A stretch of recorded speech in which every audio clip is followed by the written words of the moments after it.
করেন না। এরা মনে করেন চমৎকার, যাকে ইংরেজিতে প্রোঅ্যাক্টিভ বলে, সেই রকম ভাবেই প্রতিষ্ঠান বিরোধী হচ্ছেই বলে না চেঁচিয়েও এই যে চলতি প্রবণতা তার বিপক্ষে দাঁড়ানো যায়। গুরুচণ্ডালীতে যারা আছেন তারা অত্যন্ত পড়াশোনা করেন, ভাবেন, বুদ্ধিমানের মতো কথাবার্তা বলেন এবং কোনোভাবেই সিরিয়াস ভাবনাকে বর্জন করেন না।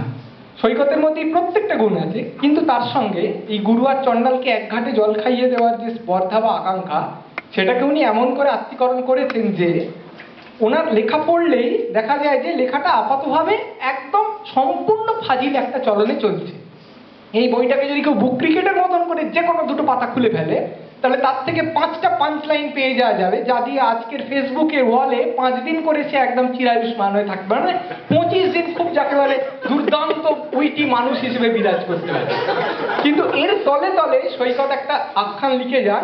এই গল্পটার শেষকালে একটা চূড়ান্ত টুইস্ট আছে, যেখানে বোঝা যায় যে এই যে খেলার ছল, সেটাকে স্পষ্ট একটা গন্তব্যের দিকে নিয়ে যাওয়া হচ্ছিল। এবং যদি কেউ খেলা খেলা করে বেঁচে থাকতে চায় আমাদের সমাজে, অধিকাংশ লোকই আমরা চাই যে আমরা আমাদের মতন থাকবো, গাড়ি কিনবো, ফ্রিজ কিনবো, মাঝে মাঝে একটু অপ্রাতিষ্ঠানিক কথা বললে একটা স্ট্যাটাস তৈরি হয়।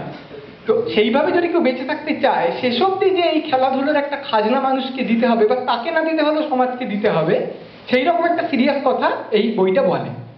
এবার এই বইটার ধরনটা শুধুমাত্র যে একরকম ফাজলামো করে যাওয়া হচ্ছে তাই নয়, বইটা সেভাবে কোনো প্লটও বলে না। মানে আমার তো মনে হয় একটা প্রকৃত আধুনিক উপন্যাস, মানে অনেক রকমের মধ্যে এক রকমের আধুনিক উপন্যাস এভাবে লেখা যেতে পারে, যেখানে প্লট কম, থট বেশি। আর আজকালকার যুগে সত্যি বলতে কি, যে কেউ যখন উপন্যাস লেখে প্রায় এ ধরনেরই লেখে। তার দুটো কারণ, একটা হচ্ছে আজকাল যারা লিখতে পারেন তারা প্লট বানাতে পারেন না। কি করে চরিত্র হবে, কোথায় মানবের সঙ্গে মানবীর দেখা হবে, তারপর আবার চতুর্থ চ্যাপ্টারে কি হবে, এইসব ভাবার সময় বা প্রবণতা এই দুটো এখন নেই। এখন মোটামুটিভাবে লোকে নিজের চিন্তাটাকে লেখেন, লিখে কেউ উপন্যাস হিসেবে বের করেন, কেউ মনোজ্ঞ প্রবন্ধ হিসেবে বের করেন। তাই নভেলাও আজকাল বেরোয়, যেটার মানে হচ্ছে আমি লিখতে চেয়েছিলাম উপন্যাস, অদ্ভুত যেতে পারলাম না, ছোট করে দিয়েছি, এর মধ্যে ভাই পড়ে নাও। সত্যি বলতে কি, এই যে প্রবণতা, এটা আমার কাছে একটা দুর্দান্ত প্রবণতা মনে হয়। সৈকত সেটা করেছেন। এই বইটার মধ্যে এই গল্পটা কি ভাই, এটা যদি কেউ জিজ্ঞেস করে, গল্প একটা আছে, একটা সূত্র আছে, কিন্তু সবচেয়ে বেশি করে যেটা আছে সেটা হচ্ছে চারপাশটা কি। মানে একটা লোককে যদি কেউ একটা বন্দুক ঠেকিয়ে বলে এক্ষুনি বর্ণনা করো তোমার চারপাশে তুমি আজকাল কি দেখছো, সৈকত সেটা লিখেছেন। বন্দুক ঠেকিয়ে বললুম কেন, কারণ লেখাটার মধ্যে স্পষ্ট একটা তাড়না আছে যে চারপাশে যা দেখছি সেটাকে আমার মতন করে বলে আমি যাবই। মানে খেলার ছল আছে বলে এটাকে না লিখলেও হতো, নিতান্তই ছেড়ে দিলুম, এইরকম কোনো ঘটনা নেই। খুব সিরিয়াসলি ফাজলামো করা আছে এবং খুব ফাজিল মুখে খুব সিরিয়াস কথা বলা আছে, আবার খুব নির্বিকার মুখেও খুব ফাজলামো করা আছে।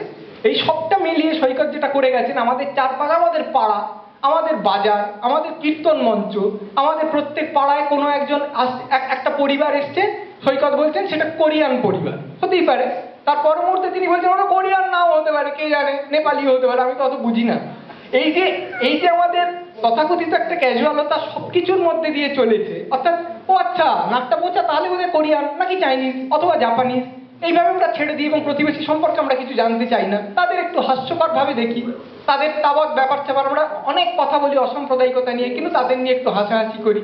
এই সমস্ত জিনিসগুলো সৈকত বুনতে বুনতে গেছেন এই গোটা বইটায়, এমন একজন লোককে কেন্দ্রীয় চরিত্র করে, যে প্রায় কিছুই বোঝে না, কিন্তু সবকিছু বুঝে নেওয়ার জন্য একটা খাতায় সবকিছু টুকতে শুরু করে দেয়।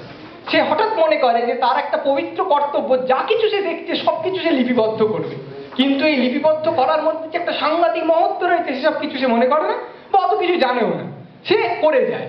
এই করে যাওয়ার মধ্যে দিয়ে আমরা চারপাশে যা কিছু দেখছি তার একটা আশ্চর্য কোলাজ সৈকত চালিয়ে চালিয়ে যেতে থাকে, এবং তারপর শেষকালে কাহিনীটা অত্যন্ত হাস্যকর একটা খেরোর খাতা থেকে হঠাৎ হুড়মুড়ি একটা এমন পরিণতির দিকে চলে আসে, যেখানে সৈকত একটা বিশ্ববন্দিত উপন্যাসের শেষ লাইনটাকে দড়াম করে নিজের শেষ লাইনে রূপান্তরিত করে একটা ক্লাইম্যাক্সে আসে। কিন্তু কথা হলো, গন্তব্যটা এখানে বড় নয়, বড় কথা যাত্রাপথটা, ওর যে চলন সেটাই ওর বক্তব্যের মূল। এবং সেইটা খুব আশ্চর্য জিনিস, সেটা হচ্ছে একটা ক্যালাইডোস্কোপের মতন, দেখো ভাই আমরা চতুর্দিকে কি দেখছি, আমরা তার মধ্যে আছি। হুতম যেমন বলেছিলেন, নিজেকেও লক্ষ্য করিতে ভুলি নাই, সৈকত কিছুকেই লক্ষ্য করিতে ভুলেন নাই, এবং তার ফলেই সৈকতকে লক্ষ্য করা আমাদের একজন সচেতন পাঠকের পক্ষে এই মুহূর্তে প্রয়োজন। এই যে গুরুচণ্ডালী চটি সিরিজটা শুরু করেছে এবং একটা করে চটির ছবি পর্যন্ত ওরা দিয়ে দিচ্ছে, মানে পাদুকা ঠিক খড়মটাই, সেইটা খুব চমৎকার আমার লাগে। তার প্রধান কারণ হচ্ছে আকৃতিটা, মানে আয়তনটা, এটা চটি, তারপর হচ্ছে এটা চটি, অর্থাৎ এটা একটা দড়াম করে পেটানো যায় কোনো কোনো লোককে বা একটা সমাজকে।